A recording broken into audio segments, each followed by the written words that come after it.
नमस्कार। Paper leak को लेकर लगातार आरएलपी सांसद हनुमान बेनीवाल आंदोलन कर रहे थे जयपुर में।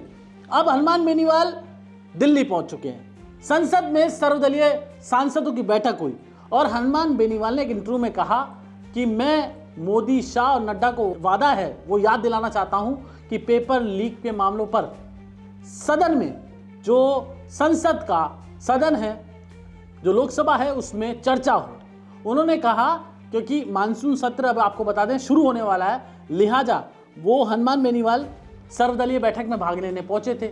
और लगातार हनुमान बेनीवाल, आपको पता है कि आरएलपी के सुप्रीमो हैं और नागौर से सांसद हैं, लगातार एसआई भर्ती रद्द करो की मांग कर रहे हैं। साथ ही जो 18 पेपर लीक हुए थे कांग्रेस राज में, उनको कह रहे हैं कि भाई बीजेपी ने जो वादा किया था वादा पूरा करे बीजेपी।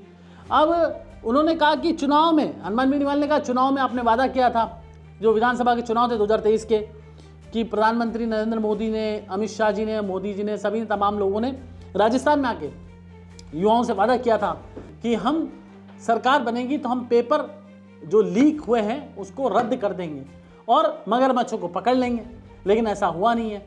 तो इस पर वादा याद दिलाते हुए हनुमान बेनीवाल ने कहा कि राजस्थान नहीं बल्कि देश भर में पेपर माफिया महत्वाकांक्षी युवाओं से आहत है। मतलब कुल मिलाकर साफ ये है कि उन्होंने कहा कि देश भर में पेपर माफियाओं से जो मेहनत करने वाले युवा है वो परेशान हैं, इसलिए सदन में इस पर सरकार विशेष चर्चा कराए। मतलब इस पर एक अलग से सदन में चर्चा होनी चाहिए कि पेपर लीक का अल्टीमेट समाधान क्या है।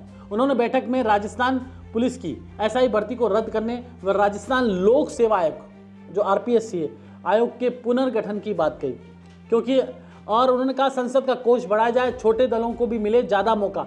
दरअसल संसद में छोटे दलों को कम मौका मिलता है, इस पर भी हनुमान बेनीवाल आरएलपी सुप्रीमो ने अपनी बात रखी। और सांसद हनुमान बेनीवाल ने एमपी लेड को, जो एमपी लेड होता है, जो खर्चा होता है, उसको 5 करोड़ से बढ़ाकर 25 करोड़ करने में संसद सत्र में 1-2 सदस्यों वाली छोटी पार्टियों को भी प्रत्येक विधेयक पर बोलने, मतलब जैसे आरएलपी के एक सांसद हैं, लिहाजा उनकी ये उम्मीद होगी कि मुझे भी बोलने का मौका मिले। और बीएससी जैसी कमेटी में भी सदस्य बनाने की मांग रखी है। उन्होंने कहा बीएससी में भी हमारा सदस्य होना चाहिए। केंद्रीय विद्यालयों में सांसदों का कोटा बहाल करने की मांग रखी। दरअसल आपको ध्यान होगा कि केंद्रीय विद्यालयों में सांसद जो होते थे, लोकसभा के सांसद और राज्यसभा के सांसद, संसद के दोनों सदनों के सांसद की अनुशंसा पर 10 के करीब एडमिशन हो जाते थे। मोदी सरकार ने इसको, जो डायरेक्ट एंट्री थी, उसको बंद कर दिया। इस मुद्दे पर वापस से बहाल करने की मांग हनुमान बेनीवाल ने की है। इन मुद्दों पर भी बात रखी। हनुमान बेनीवाल ने तमाम तरह की बातें रखी हैं कि अतिवृष्टि के कारण जनजीवन प्रभावित होता है, आपदा प्रबंधन के तौर तरीके की आधुनिकता लाई जाए और बाढ़ के पानी को जो है ना बांध बनाकर उस क्षेत्र में उपयोग लेने की नीति बनाई जाए।